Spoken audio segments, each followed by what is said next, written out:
My friend, this is a video recap for one of my students. However, I have been working on negative harmony now with a couple different students. So what I want to do is just do a little video as the recap and allow everybody else to just kind of jump on this bandwagon. I had never heard the term, but I had been using it in reference to like songs I like. Frank Zappa, Paul Simon, String Cheese Incident, Gentle Giant. All of these bands and more use modal transposition, tonicifying different notes, and then changing them into different keys so we can start using other chords in lieu of them. That's kind of what negative harmony is. So if we had a big old circle and we took our circle of fifths and drew all of our circles diatonically, so C negates the G because it's 5 notes away, C, D, E, F, G, A, B, C. I don't really write the eighth because diatonically it's the same as the 1, but we do have our 1 chord, our 4 chord, our 5 chord. 7 is our diminished, right? Sounds just like our 5 dominant. Our 6 chord shares all the same notes with this one. Whoa. And then our D minor and our E minor are relatively our minor substitutions for these. They exhibit different sounds as far as the modes go. Ionian, Dorian, Phrygian, Lydian, Mixolydian, Aeolian, Locrian. However, what we're chit-chatting about today is when we move through the circle of fifths or the circle of fourths, either way, what we're exhibiting is that when we use Western ear music and play standard progressions like a 1, 5, 2, 4, leave it unresolved a little bit.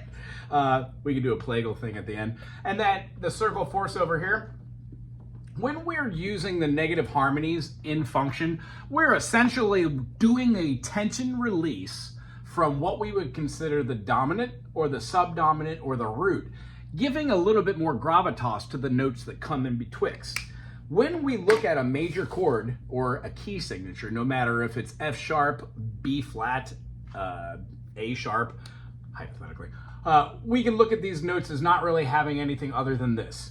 All of the music happens here in the tension.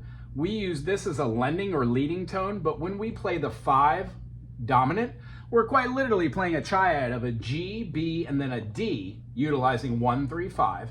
If we were to add on the 7th of it and make that G, the 5 chord, into a dominant, because in the key of G major, there is 1 sharp, it's the note that's in between here as the augmented 4th in the key of C. If we use this note in the key of G, we're using the minor 7th, not the major 7th. So when we have this chord, it essentially sounds like a B, D, F. Ta-da! That's why our 5 chord sounds like our lending chord. So the way that I view it is, if we're not talking about A minor, because A minor shares all the same notes as C major does, all the white keys, we're essentially saying that there really is just this to be a foundation of where these notes are, where they're going.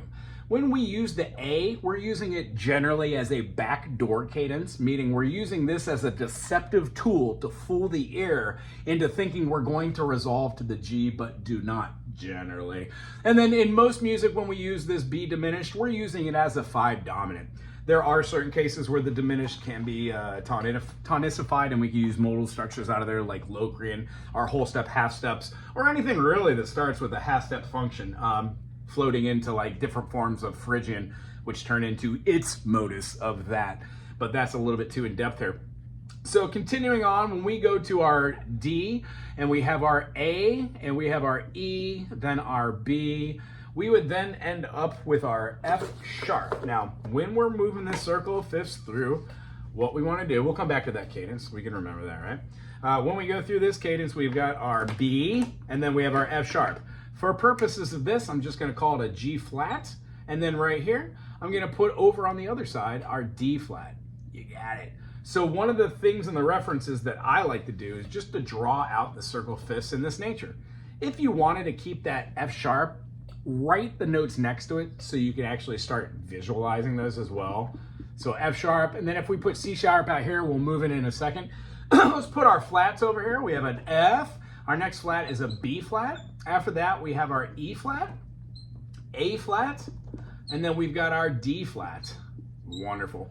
So if we kept going, we would have our G flat. Well, that's where this comes into. A G flat is the F sharp.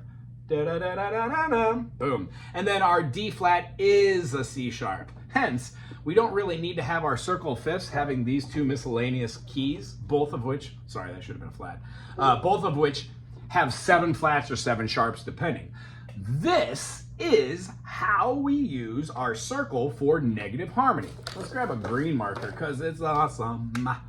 When we do that, we draw the lines that parallel between the two. When we go betwixt them, we realize that each one has a counterpart. This is diatonically speaking, meaning all of these notes are going to be going through the same thing. C becomes a G, G becomes a C. So no matter what we do. Our aforementioned groove that we had down here was our 1. I do believe we had our 5 chord. Actually, it doesn't matter what we have. 1, 5, how about a minor 2? And I think we left it unresolved with a major 4. In the key of C, we would have C major, G major, D minor, F major. So when we look at each one of these chords, we analyze what are the notes. C, E, G. Cool. C, E, G. Let's see. What does a C become? Oh, a C becomes a G. What does an E become? E becomes an E flat. What does the G become? Oh, G becomes a C. How do I do this with the piano, guitar, my voice? You sound out what a 1-3-5 sounds like. If I were to play G to an E flat to a C, do I get a triad? No. What if I played E flat to a C to a G? No. How about if I played a C to an E flat to a G? Yes. I just got a C minor. So the negative chord represented from a C major, the negative inversion or the negative harmony of that is a C minor. I'm just going to write that ever so silent above this top one. Let's do our next one. Our next one's going to be the G. So let's write it out. G, B, D. That's what is derived from 1, 3, and then 5. Imagining the C and the D right here. When we play a GBD, our negative harmony is a C. Negative harmony for the B is an A flat.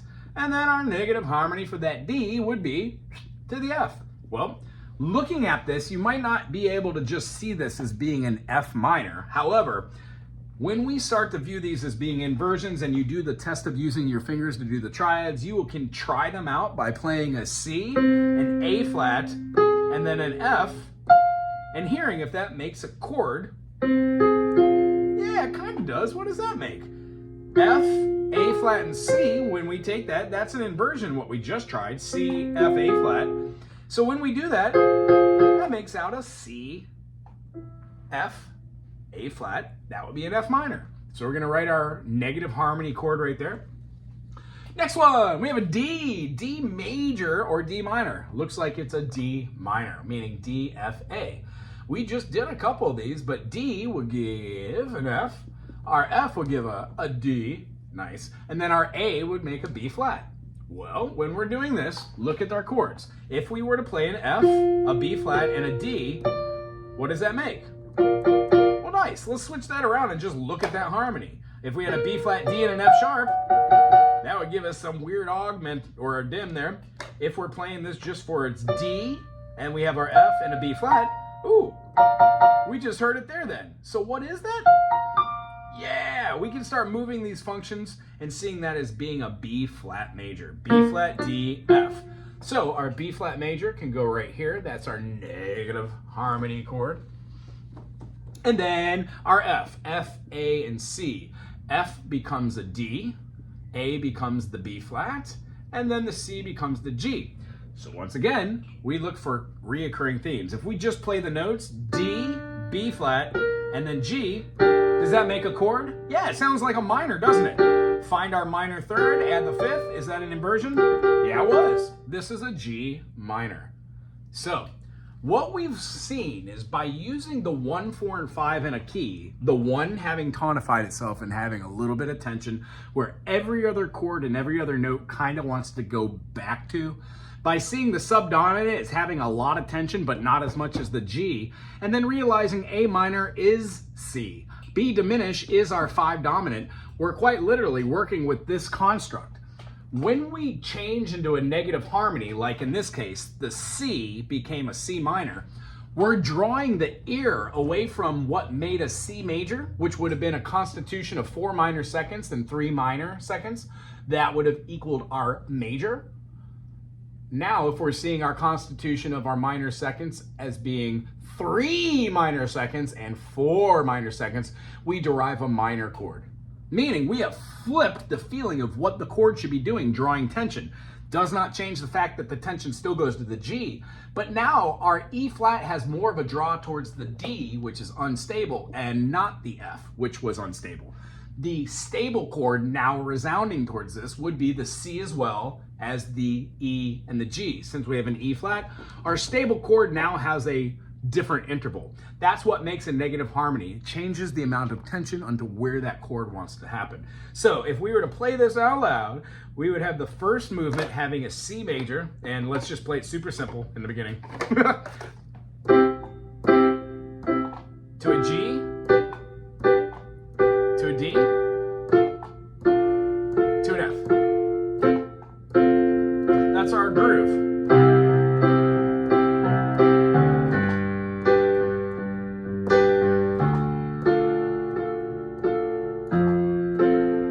Change to our negative harmony, hear how it changes it, but the groove still has the same tension and release points.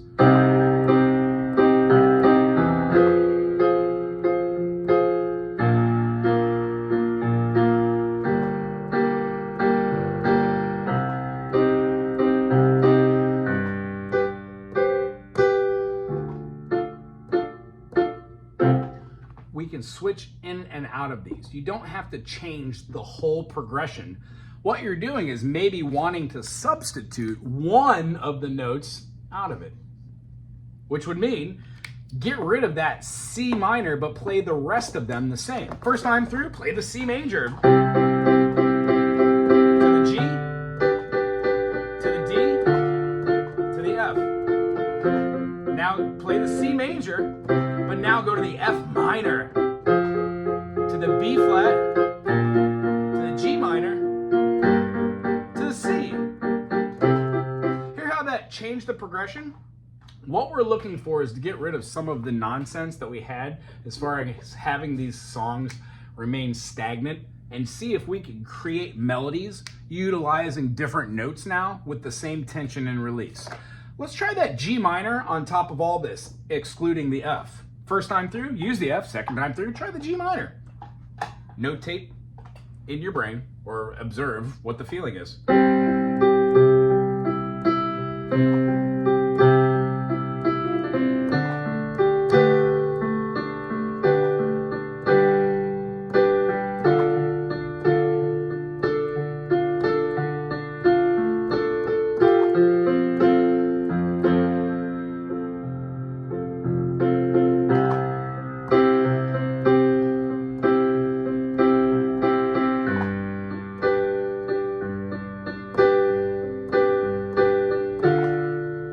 G minor.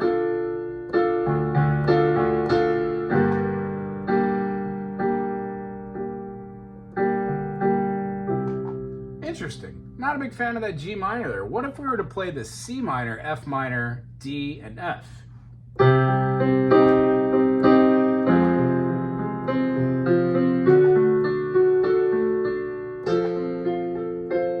Oh, I liked everything there except for the F. What does that G minor then sound like? C minor, F minor. Then when we do our D major, G minor. Amazing. That would be what I would have chose, and then I would write a melody out of what that is.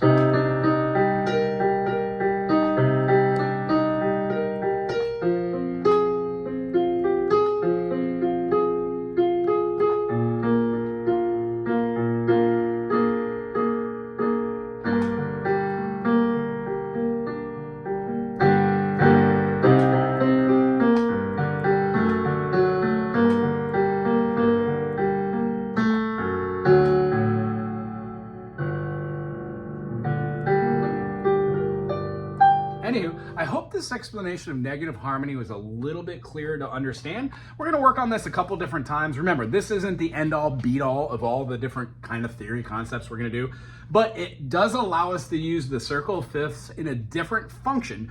And the takeaway from this is when we're having the tension and release of any structure we play, we're generally going to be resolving this using force rather than fifths. I hope that made sense. Anywho, have a great day and we'll see you next week. Aloha.